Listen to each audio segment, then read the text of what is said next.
வணக்கம் மக்களே! இந்த வீடியோல நம்ம சில பங்குகள் பற்றியான அப்டேட் எல்லாம் டிஸ்கஸ் பண்ண போறோம். அதுக்கு முன்னாடி இம்பார்ட்டன்ட் அப்டேட்டான போர் ரிலேட்டடான அப்டேட் நம்ம பார்ப்போம். ஸோ, இப்போ மிக பெரும் அப்டேட் வந்திருக்கு. என்னன்னா, ஈரான் இப்போ அமெரிக்காவோட ஃபைட்டர் ஜெட்டான F-35 அடிச்சு உடைச்சிருக்கிறதா ஒரு தகவல் வந்திருக்கு. ஸோ, இதில உள்ள விமானியும் பார்த்தீங்கன்னா, தப்பிச்சிருக்கிறதுக்கான வாய்ப்பில்ல அப்படின்னு தான் ஈரானை சேர்ந்த அதிகாரிகள் வந்து தெரியப்படுத்தியிருக்காங்க. ஸோ, இது 2வது போர் விமானம். இதுக்கு முன்னாடி ஒரு F-35 உடைச்சாங்க. இப்போ 2வது ஒரு F-35 உடைச்சிருக்காங்க. ஸோ F-35 அப்படிங்கிறது ரொம்பவே அட்வான்ஸான ஒரு ஃபைட்டர் ஜெட். அதையே இப்போ ஈரான் உடைச்சிப்பது பெரிய அளவுக்கான பேசும் பொருளா வந்து மாறியிருக்கு இன்டர்நேஷனல் லெவல்ல நம்ம பார்க்கும்போது. ஸோ அது மட்டும் இல்ல, ஈரான்ல இருக்கக்கூடிய டிஃபென்ஸ் சிஸ்டத்த குறி வச்சு பார்த்தீங்கன்னா, அமெரிக்கா இப்போ தாக்குதலையும் வந்து நடத்திட்டு இருக்காங்க. ஸோ அதுக்கு பதிலடி கொடுக்கும் விதத்தில ஈரான் தரப்புல இருந்தும் ஒரு தாக்குதல் நடந்திருக்கு.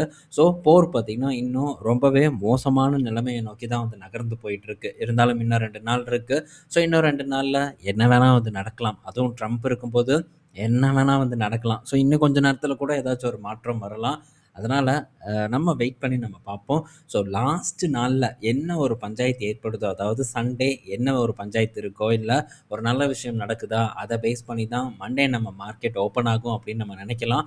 ஆனா, இப்போ வரைக்கும் நம்மள அப்படியே வந்து பரபரப்பாவே வச்சுட்டு வந்துட்டுருக்கு இந்த போர் அப்படின்னே வந்து சொல்லலாம். ஸோ என்ன நடக்குது அப்படின்னு தொடர்ந்து நம்ம ட்ராக் பண்ணுவோம். ஸோ நெக்ஸ்ட் நம்ம பங்குகள் அப்டேட்டுக்குள்ள போவோம். ஸோ பங்குகள் பொறுத்தவரைக்கும் ஃபர்ஸ்ட் நம்ம சவுத் இந்தியன் பேங்கோட பிசினஸ் அப்டேட் வந்திருக்கு. இயர் ஆன் இயர்ல ஸோ டெபாசிட், அட்வான்ஸஸ், காசா எல்லாமே பார்க்கும்போது டபுள் டிஜிட்ல வந்து க்ரோ ஆயிருக்கு. So advances and total business நல்ல ஒரு வளர்ச்சிய பார்த்தீங்கன்னா, சவுத் இந்தியன் பேங்க்குக்கு குடுத்துருக்கு. ஆனா எப்படியும் குவார்டர் ஆன் குவார்டர் பார்க்கும்போது சிங்கிள் டிஜிட்ல தான் இருக்கும்.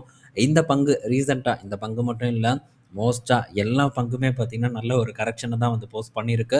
ஸோ, அதில சவுத் இந்தியன் பேங்க்கும் அரவுண்ட் ஒரு ரூ. 46 கிட்ட இருந்தது. ஸோ, இப்போ பார்க்கும்போது ஒரு ரூ. 36 கிட்ட பார்த்தீங்கன்னா, ட்ரேட் ஆயிட்டிருக்கு. இருந்தாலும் கொஞ்சம் வந்து நம்ம இந்த பக்கம் போகாம இருப்பது ரொம்ப நல்லது. லார்ஜ் கேப் பங்குகளே ரொம்பவே தடுமாறிட்டு இருக்கு. ஸோ, பல பங்குகள் பார்த்தீங்கன்னா, நல்ல டிப்ப வந்து சந்திச்சுட்டு வந்துட்டுருக்கு.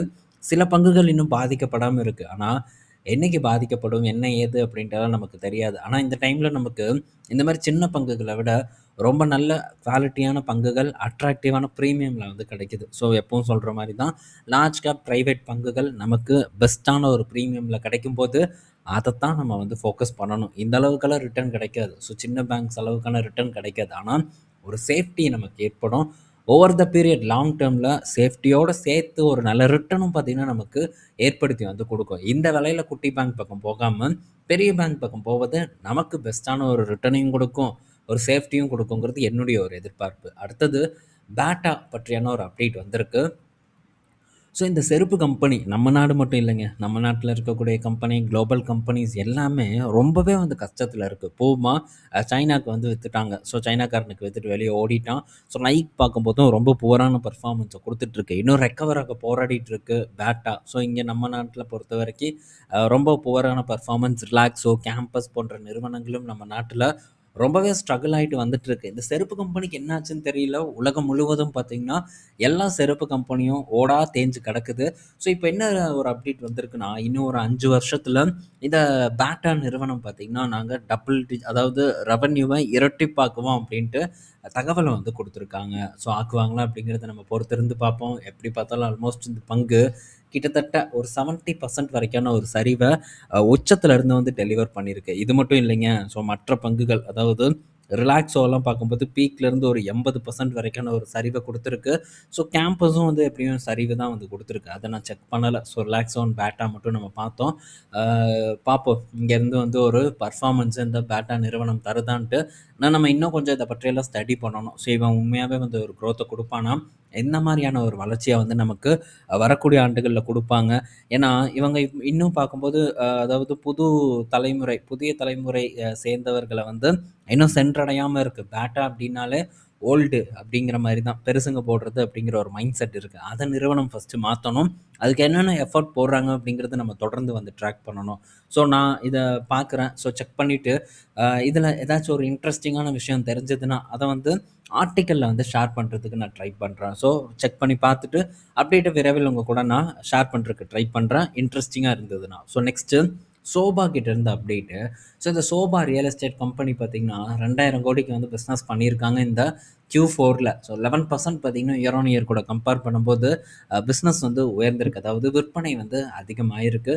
ஸோ ஓரளவு பெட்டர் பெர்ஃபார்மன்ஸ் தான். பட் மற்ற ரியல் எஸ்டேட் கம்பெனிஸ் இத விட பெட்டரான ஒரு இடத்துல நமக்கு கிடைக்குது. DLF எடுத்துக்கலாம், லோத்தாவ வந்து எடுத்துக்கலாம்.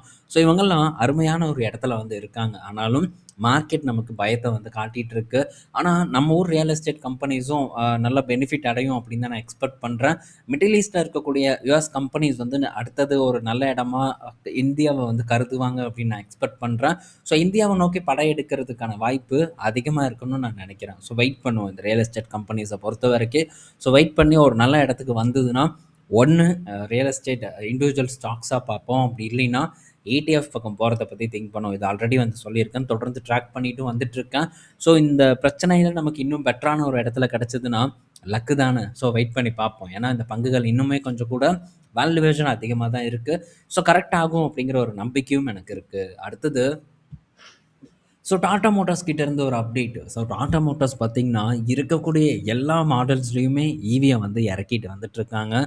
டியாகோவில் இருக்குது, அல்ட்ராஸில் இல்லை, டியாகோவில் இருக்குது, நெக்ஸானில் இருக்குது, பஞ்சில் இருக்குது, சியாரா இருக்குது, கர்வ் இருக்குது, ஸோ ஹேரியர் இருக்குது. இப்போது சஃபாரியும் பார்த்திங்கன்னா ஈவியில் வந்து இறக்க போகிறாங்க. ஸோ இது ஒரு பெரிய ஒரு பெனிஃபிட்டாக டாட்டாக்கு மாறுமா அப்படிங்கிறத நம்ம பொறுத்திருந்து பார்க்கணும். ஹேரியரோட சேல்ஸே வந்து நல்லா இருக்குது. ஹேரியர் ஈவியோட சேல்ஸ் பார்த்திங்கன்னா பெட்டராக வந்து இருக்குது. ஸோ சஃபாரியும் அதுக்கு ஈக்குவலாக கொடுப்பாங்களாங்கிறத நம்ம பொறுத்திருந்து பார்ப்போம். ஸோ பெரிய அளவுக்கு டிசைன் சேஞ்சஸ் இருக்காது. ஸோ இந்த இடத்துல இப்படி வர கிரில்லை மட்டும் கொஞ்சம் தூக்கிட்டு வெறும் லைட்டு மட்டும் இருக்கிற மாதிரி, ஸோ பஞ்சு நெக்ஸான் எப்படி இருக்கோ அதே மாதிரி கொண்டு வந்து திரும்ப வைக்க போகிறானுங்க அப்படின்னு தான் நான் நினைக்கிறேன்.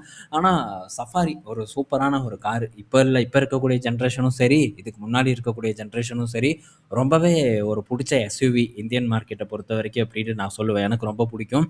அதே மாதிரி ஸ்கார்பியோ, இதுவும் எனக்கு ரொம்ப பிடிச்ச ஒரு எஸ்யூவியாக தான் வந்து பார்க்குறேன். ரெண்டுமே தரமான ஒரு ரகடான ஒரு எஸ்யூவி. இப்போ நம்ம ஃபார்ச்சுனர் கூடலாம் நம்ம கம்பேர் பண்ணுற மாதிரி இருந்தால் சஃபாரியை கம்பேர் பண்ணலாம். அந்த அளவுக்கு பார்த்தீங்கன்னா சஃபாரியோட லுக்கிங் அண்டு ஒரு நல்ல ஒரு மாநாட்டம் வந்து இருக்கும் லுக்கிங் பார்க்கும்போதே. ஸோ எனக்கு ரொம்ப பிடிக்கும் சஃபாரியை பொறுத்த வரைக்கும். ஆனால் நம்பர்ஸ் அந்த அளவுக்கு இல்லை. ஸோ இந்த XUV 700 விற்கிற அளவுக்கான ஒரு நம்பர்ஸ் சஃபாரி வந்து டெலிவர் பண்ணுதான்னு கேட்டால் இல்லைன்னு தான் சொல்லணும். சஃபாரி அந்த அளவுக்கு இல்லை. ஹேரியரை பொறுத்த வரைக்கும் அந்த அளவுக்குலாம் ஒன்றும் நம்பர்ஸ் ப்ரொடியூஸ் பண்ணாமல் தான் வந்து இருக்குது. ஆனால் காரு என்னை பொறுத்த வரைக்கும் ஒரு தரமான ஒரு கார் அப்படின்னு நான் சொல்லுவேன். ஸோ இந்த வீடியோவில் நம்ம பல இன்ஃபர்மேஷன் பார்த்துருப்போம். பயனுள்ளதாக இருக்கும்னு நான் நினைக்கிறேன். ஸோ நாளைக்கு நம்ம இன்னொரு வீடியோவில் வந்து மீட் பண்ணுவோம். பாய் மக்களே.